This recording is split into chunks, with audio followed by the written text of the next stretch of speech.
Alright, this is just what I want to show right here. See this cable right here, the one that has the green, black, red, and white cable, it goes to right here, which is on top of the Corsair water system to these two fans in this reservoir up here, right? So if you look at this fan, it says it's a 12-volt fan. And when I got this computer, this cable right here was plugged into this port right here. See how it says USB in there? Now I know USB is only a 5-volt system. All USBs only run on the 5 volts. And these wires were actually in a different configuration. I had to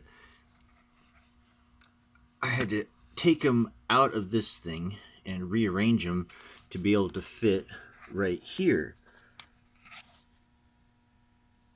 See, it says 12 volts and it says GRBW. Those are the colors of the wires. That's what pins they go to.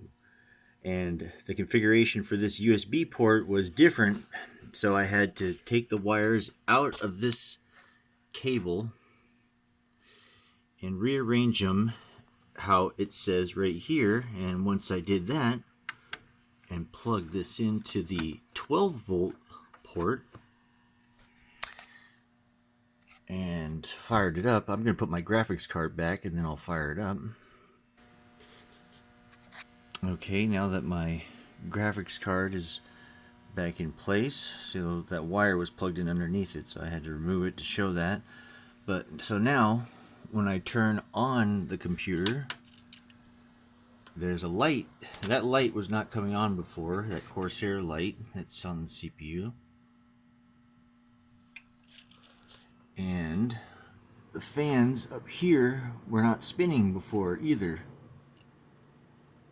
So now they're on and spinning, and the Corsair light on the CPU coolant system is now lit up and working.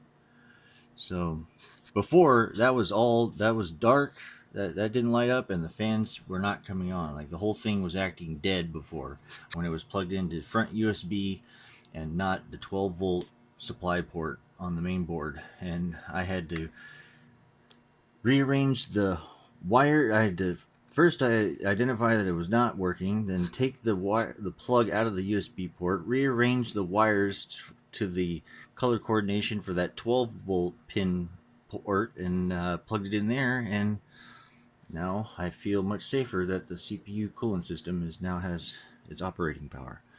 And that's what I did for that when I got this computer.